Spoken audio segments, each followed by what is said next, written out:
Bonjour, c'est Steve, bienvenue dans cette nouvelle vidéo. Aujourd'hui, on va parler du célibat et des relations toxiques. Beaucoup de personnes préfèrent rester dans une relation qui les nourrit pas, dans une relation qui peut même leur faire très mal, pour éviter à tout prix de se retrouver célibataire. Le problème dans notre société, c'est que le célibat, c'est vraiment vécu comme un échec. C'est synonyme de solitude.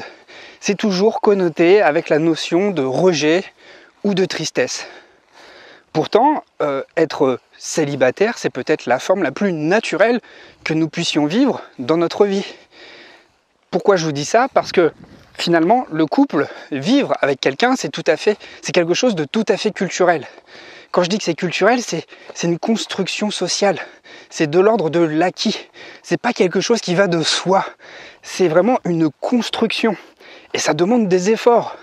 Et donc, c'est pas quelque chose d'évident, c'est pas quelque chose qui va de soi. Donc, il ne faut surtout pas culpabiliser s'il y a des périodes dans votre vie où vous vous retrouvez célibataire. Et surtout, il ne faut surtout pas minimiser les besoins que vous avez à satisfaire, le respect que vous avez à vous apporter, surtout lorsque vous vivez une relation qui vous fait mal, une relation qui vous déstabilise, une relation qui vous désoriente, une relation qui vous écarte de vous-même. Comme je vous l'ai dit, être en couple, c'est un statut social avant tout. Et c'est même inscrit sur vos papiers d'identité. C'est inscrit sur vos statuts si vous êtes marié, si vous êtes célibataire.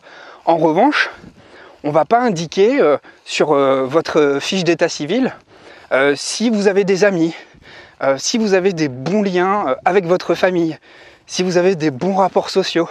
Ça, on s'en fout. Nous, ce qu'on veut savoir, c'est si vous êtes célibataire ou si vous êtes maqué avec quelqu'un. Donc, à partir de ce constat, il y a beaucoup de personnes en fait qui préfèrent se faire mal, rester dans une relation toxique, plutôt qu'être célibataire. Pourtant, être célibataire, finalement, c'est pas un enfer. Et c'est un apprentissage. En tout cas, c'est un réapprentissage. Lorsqu'on apprend à être bien avec soi-même, finalement, à partir du moment où on considère, on est célibataire, c'est un réapprentissage. Il faut réapprendre à être bien avec soi-même. Et selon moi, c'est la condition préalable pour créer une relation saine avec quelqu'un. Mais sans cette étape, qui, je sais pas, c'est pas forcément une étape, c'est aussi, comme je vous l'ai dit au tout début de la vidéo, c'est aussi un état naturel. Finalement, peut-être qu'être en couple, c'est beaucoup moins naturel qu'être célibataire. Mais pour être en couple, il faut d'abord savoir être un bon célibataire. Et savoir être un bon célibataire, hop, je ne me mets pas à contre-champ, mais voilà. En fait, pour être un bon célibataire, il faut vraiment savoir être en bonne compagnie avec soi-même. Et être en bonne compagnie avec soi-même, c'est savoir répondre à ses besoins. C'est savoir s'écouter. C'est savoir s'offrir du temps de qualité.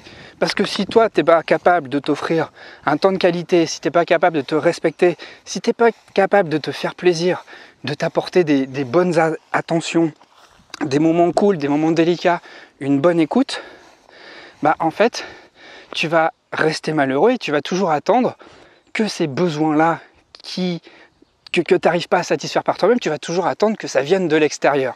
Tu vas toujours attendre que ça vienne d'une autre personne. Mais en faisant ça, c'est la voie royale pour la dépendance affective parce que ton équilibre va dépendre d'une autre personne. Et c'est tout ce qu'on veut éviter. Nous, ce qu'on veut, c'est non pas être dans, l'autosuffisance. C'est bien de répondre à ses propres besoins, mais la meilleure conception qu'on puisse faire de la vie à deux, c'est de conjuguer sa vie avec quelqu'un d'autre, mais surtout pas de se soustraire pour que l'autre réponde à tes besoins. Alors l'amour, les relations, le statut civil sont des critères qui sont stressants, parce que ça peut bloquer une personne à quitter une relation vraiment toxique. Et ces critères, même si on arrive à les relativiser, ils sont bien là, ils sont bien présents, ils sont vivants dans notre société. Et ça peut vraiment nous empêcher de prendre les bonnes décisions. Ça peut vraiment nous faire temporiser sur le fait de quitter ou non une personne qui n'est pas vraiment bienveillante pour soi. Et même lorsqu'on a les preuves, même lorsqu'on a des choses très factuelles qui prouvent que la personne avec qui l'on vit ne nous respecte pas, on peut être amené vraiment à hésiter de vivre seul ou de rester avec cette personne-là. Alors dans cette vidéo, je vais te donner quelques raisons qui peuvent t'empêcher de quitter une personne avec qui tu entretiens un rapport toxique. Ces raisons que je vais maintenant t'énumérer vont peut-être t'aider à conscientiser que tu vis une relation qui n'a peut-être plus lieu d'être, et ces raisons que je vais te donner, tu vas certainement t'apercevoir que ce sont des excuses qui en fait ne sont pas vraiment valables, et peut-être que ça va t'aider en tout cas à prendre la bonne décision, non pas celle de rester dans le statu quo, mais celle de te choisir. Alors attention, je ne pousse absolument pas à ce que vous vous sépariez, simplement je veux vous aider ici en fait à repérer les signes qui montrent que vous êtes dans une relation qui n'est pas équilibrante pour vous. Alors comme vous pouvez le constater, j'ai encore des allergies, c'est normal, c'est la saison des blés, il y a plein de graminées partout et j'avais envie de profiter de la lumière, donc j'ai un petit peu sacrifié ma respiration. Donc on va commencer sans plus attendre ces raisons. La première raison, c'est d'être le fantasme, d'être l'exception qui pourra faire changer la relation. Ça, c'est très courant chez les personnes hypersensibles.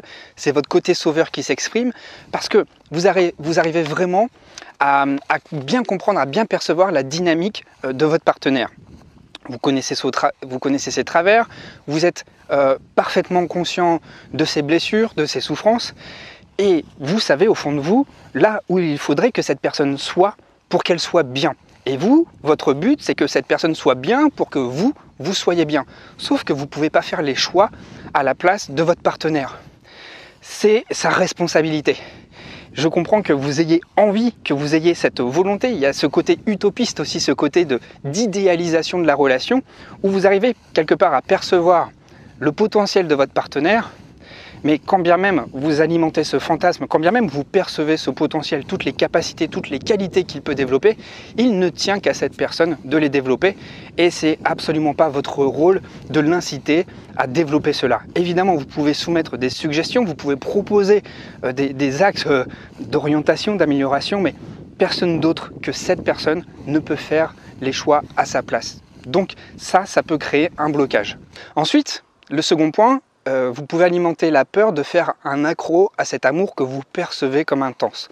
Donc au lieu de faire un accroc, au lieu de faire des réflexions sur cet amour que vous pouvez percevoir comme quelque chose de très intense, vous préférez vous mettre en recul et mettre vos remarques en veilleuse plutôt qu'affirmer vos besoins, plutôt qu'affirmer ce qui n'est pas tout à fait juste pour vous. Vous préférez privilégier la relation au détriment de vos propres besoins. La troisième raison, c'est que vous avez peur de ne pas retrouver d'autre amour. Et le plus souvent, lorsqu'on vit une liaison qui n'est pas très équilibrée, qui est toxique, on vit quelque chose d'intense. Ça arrive aussi souvent lorsqu'il y a cette notion d'interdit. Lorsqu'on brave des interdits, il y a une certaine intensité. Exemple, un couple extra-conjugal. Bon, voilà, ça peut être vraiment toxique aussi.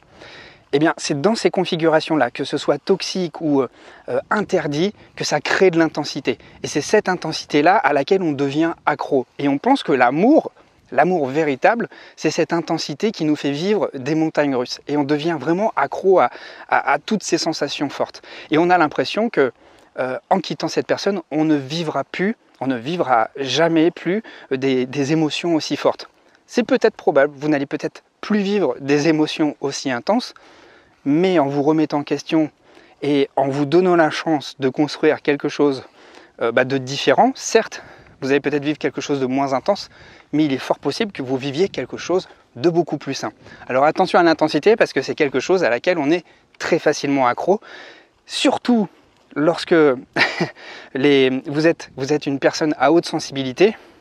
Vous êtes habitué quelque part à cette douleur émotionnelle. Cette douleur émotionnelle fait que vous êtes habitué à vivre des hauts et des bas très profonds, avec de gros écarts d'intensité. À cela vient s'ajouter, en plus, la peur de se retrouver seul. Comme je vous l'ai dit, on perçoit toujours le célibat comme un échec, comme si c'était synonyme de solitude. Alors que non, finalement, le célibat nous permet, au contraire, de multiplier les relations sociales. On a davantage de temps disponible pour soi, pour aller voir des amis, pour sortir. On n'a plus besoin d'être dans le compromis. On n'a plus besoin d'attendre que l'autre soit d'accord si on veut se faire un week-end, si on veut aller voir des potes, si on veut aller au cinéma, si on veut aller se faire un resto. Il y a plein de choses en fait qu'on pouvait s'interdire de faire dans une relation parce que l'autre n'était pas forcément OK avec vos propres envies. Et maintenant, en fait, vous pouvez vous redonner cette liberté d'avoir justement une vie sociale beaucoup plus abondante, beaucoup plus riche. Et il y a souvent cette peur-là, ce syndrome du dimanche soir, ce syndrome de se retrouver seul le dimanche soir, qui peut faire craindre le fait de revivre seul. Simplement, c'est une vue d'esprit, c'est une perception qui est biaisée, et vous pouvez tout à fait recréer une nouvelle vie, avoir une vie sociale beaucoup plus riche. Lorsqu'on vit aussi une relation intense et qui devient toxique, on a aussi cette impression qu'on ne retrouvera plus jamais une personne comme ça, que c'était la personne qu'il nous fallait. Et il y a vraiment ce lien de dépendance qui nous fait croire que cette personne est bien plus exceptionnelle que les autres personnes. Et on peut avoir tendance aussi à confondre la difficulté d'une relation avec l'intensité d'une relation. C'est pas forcément parce que la personne avec qui vous vivez vous rend la difficile qu'elle vous donne la belle vie, qu'elle vous donne la grande vie. Évidemment, lorsque tu vis quelque chose de très intense avec une personne, ça peut être assimilé à une certaine forme de proximité avec cette personne. Tu pourrais croire qu'il n'y a pas d'autre personne comme elle qui peut te toucher à ce point. Alors c'est sûr, même si tu vis, et surtout si tu vis une liaison toxique avec quelqu'un, cette personne va vraiment te faire remuer des choses dans tes tripes. Mais il ne faut surtout pas confondre une relation avec quelqu'un qui te fait vivre des choses très intenses, certes, mais intensément désagréables. Tu peux vivre une relation tout à fait intense, en fait on va dire tout à fait forte, tout en créant vraiment un échange sain, sans que cette personne te fasse remuer des choses qui sont vraiment désagréables. Le 6e point, c'est la détermination. Ça, c'est aussi très récurrent. Tu as tellement souffert dans ta relation, tu as tellement fait d'efforts, tu as tellement fait de sacrifices, tu t'es tellement adapté, tu as tellement consulté de professionnels peut-être pour donner à chaque fois une nouvelle chance à ta relation, que tu n'as pas envie en fait de mettre à la poubelle tous les efforts mis en place. Ça, c'est très compliqué. C'est très compliqué parce que notre ego s'accroche vraiment comme une moule à son rocher dans ces moments-là. Et c'est très compréhensible parce qu'on a dépensé beaucoup d'énergie, beaucoup d'efforts, parfois même beaucoup d'argent pour maintenir le lien avec la personne avec qui on a envie de faire sa vie, avec qui on entretient ce fantasme que c'est la bonne personne. On a dépensé tellement de temps, d'argent, d'énergie, tout ça, qu'on se dit mais pourquoi en fait je vais abandonner, je vais quitter cette personne, puisque voilà, on a fait une tonne d'efforts, ce serait vraiment dommage. En fait, tu vas te dire, j'ai pas fait tous ces efforts pour rien, j'ai pas souffert depuis le début pour rien, je veux que tout ce que j'ai mis en place puisse payer maintenant. Sauf que en faisant ça, finalement, tu t'enfermes dans un cercle. Et ce que j'ai envie de te dire ici, c'est que les efforts que tu as mis en place et qui ont été vains dans cette relation, eh bien, ces efforts ne sont pas vains, puisque ça va toujours te servir dans la suite de ta vie affective, dans la suite de ta vie sentimentale, parce que ces moments que tu as vécus, ces moments éprouvants que tu as vécus, vont te permettre d'en apprendre beaucoup plus sur toi et sur les autres, et tu ne referas plus en tout cas les mêmes erreurs. Si on peut appeler ça des erreurs, évidemment. Le 7e point, c'est que tu peux avoir le sentiment d'avoir gagné. Lorsque ton partenaire te fait une déclaration ou un petit geste qui exprime une certaine forme de bienveillance dans la relation. En tout cas, il t'exprime un truc que tu voulais voir ou que tu voulais entendre. Ça, c'est très dangereux aussi parce que dans le marasme d'une relation, il y a peut-être tout qui t'indique qu'il faut quitter cette personne, mais ce qui peut te retenir, eh bien, ce sont ces petits moments, ces petits gestes qui sont là, en fait, à chaque fois pour te garder, à chaque fois pour te faire croire que finalement, ça vaut peut-être le coup de rester dans cette relation. Attention, ça c'est très dangereux et c'est de la manipulation, parce que finalement, ça te maintient dans un statu quo, et ce sont ces petits gestes qui ne sont pas si coûteux pour la personne en face de toi, qui lui permettent en tout cas de ne pas te faire relativiser, de ne pas prendre suffisamment de recul sur la situation, et quelque part ça brouille les pistes. Parce qu'en dépit de la relation maussade que tu es peut-être en train de vivre, eh bien ces petites expressions, ces petites manifestations peuvent aider ton partenaire à te garder dans son giron.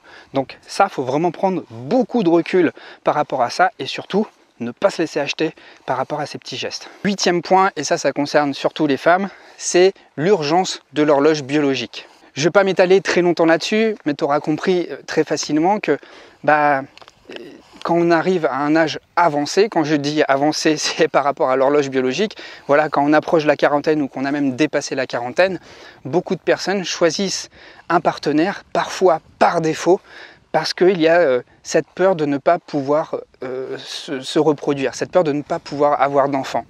Et donc, eh bien, on peut être amené à choisir juste la personne qui vient sur notre chemin sans que ce soit forcément la bonne pour avoir un enfant. Et je comprends que ça, c'est vraiment j'entends que c'est une problématique qui est très compliquée, mais simplement, l'enfant, ça ne doit pas être la raison pour laquelle vous vous mettez avec quelqu'un. L'enfant, c'est simplement la conséquence d'une relation qui se passe bien. Mais ça ne doit pas être, en tout cas, la raison pour laquelle vous vous mettez avec quelqu'un. Ça doit être le fruit d'une relation. Mais ça, vous le savez déjà. C'est juste simplement un petit rappel. Et puis le 9e point, c'est l'addiction à ces moments de soulagement qui viennent toujours après des moments de souffrance. Comme je vous l'ai dit, ça arrive très fréquemment que les personnes hypersensibles soient accros à l'intensité dans une relation. Moi-même, je le suis, j'en ai payé les frais, j'arrive à prendre beaucoup plus de recul par rapport à ça. Mais on peut être accro à ces moments-là. Vous savez, c'est très souvent parodié dans les comédies, les personnes qui provoquent exprès des disputes pour mieux se retrouver après. Si, c'est une forme caricaturale, mais on peut devenir en tout cas accro aux disputes pour retrouver ces moments de soulagement. Ces moments où on se dit ouf, ça y est, on arrive à se retrouver tous les deux. Sauf que quand on regarde sur du long terme, ça peut être particulièrement épuisant lorsque toute une relation est bâtie sur cette dynamique-là, sur cette dynamique à chaque fois de trouver l'équilibre en créant des disputes pour mieux se retrouver après. Ça, évidemment, ça arrive forcément dans un couple. Un couple sans dispute n'est pas un couple. Mais lorsque c'est une dynamique de fonctionnement, c'est pas sain. Et donc, c'est important en tout cas d'être vigilant là-dessus. C'est important de relativiser toutes ces choses-là. C'est important d'être vigilant là-dessus, de prendre beaucoup de recul et de voir si ces disputes prennent beaucoup de place et si c'est vraiment un mode de fonctionnement qui est vraiment récurrent dans votre couple. Alors voilà, j'espère que tous ces points énumérés vont vous aider à prendre du recul sur votre relation. Encore une fois, l'idée, c'est absolument pas que vous quittiez votre relation, mais justement repérer peut-être les schémas toxiques, repérer ce qui dysfonctionne et savoir prendre les décisions. En tout cas, dans un premier temps, toujours en parler. Si vous voyez qu'il y a quelque chose qui vous chiffonne, quelque chose qui ne vous convient pas et quelque chose qui ne répond pas à vos besoins, c'est de ne pas garder ça pour vous. Il y a toujours cette phase d'introspection, bien évidemment, où il faut savoir aller chercher l'information, savoir ce qu'on ressent, savoir les choses que l'on sent justes, les choses qui sont beaucoup moins justes pour soi. Donc il y a toujours cette phase où on est un petit peu renfermé sur soi pour bien conscientiser l'état de la situation. Ensuite, il faut pouvoir en parler. Ça, c'est essentiel. Pouvoir en parler, savoir mettre les choses à plat. Vous allez me dire dans les commentaires, je le sais d'avance, que le partenaire en face de vous n'a pas forcément les compétences en communication et qu'il n'est pas prêt à vous écouter et tout ça. Alors à ce moment-là, j'ai envie de vous dire, là, il y a un problème. Si votre partenaire n'est pas capable d'écouter vos demandes, vos besoins, vos sollicitations, là, il y a un souci. Il y a un souci parce que dans une dynamique de couple sain, on doit être capable, sans gêne, de pouvoir exprimer ses besoins. Si ce n'est pas le cas, il y a un souci, ce qui peut vous amener justement, précisément dans ce cas-là, à justement remettre en question le couple et à réenvisager le célibat. Encore une fois, je le répète, le célibat est la forme la plus innée, la plus naturelle de notre être, de notre existence. Encore une fois, je voudrais que l'on ne connote plus le célibat à la solitude, à l'échec, au rejet, à la tristesse. Être célibataire, ça peut également être vecteur d'une liberté incroyable qui nous permet vraiment d'enrichir nos relations. Pourquoi ? Parce qu'on est libre de nos gestes, on est libre de nos mouvements, on n'a plus autant de limites parce que finalement les limites c'est juste soi-même, c'est juste nos besoins et donc c'est une belle aventure, c'est une aventure personnelle. Mais pour ça, et ça c'est un travail de tous les jours, c'est une discipline, c'est quelque chose qui s'apprend, je suis en plein dedans toujours, c'est apprendre à se connaître, d'être au plus près de ses besoins pour savoir ce qui est le plus juste pour soi. Donc si vous souhaitez qu'on travaille dessus, l'été est là. Moi, je propose des séances de coaching. J'ai un petit peu plus de temps en ce moment. Je propose des séances de coaching pour travailler sur ces problématiques-là. Si vous êtes intéressé, je propose des séances de 90 minutes en visio sur Zoom. J'explique tout sur le lien qui est juste en dessous dans la description de la vidéo. Une fois que vous avez réservé votre coaching, c'est très simple. Je reviens vers vous dans les 24 heures. Je vous propose 3 créneaux sur votre email. Je vous envoie un email et vous choisissez le créneau qui vous convient le mieux. Et ensuite, je vous enverrai le lien quelques minutes avant la séance. Voilà, eh bien, je vous dis à très vite. Prenez bien soin de vous et vos retours dans les commentaires m'intéressent. Allez, je continue ma petite balade dans les champs de blé et je vous dis à bientôt. Prenez bien soin de vous et surtout, prenez du recul.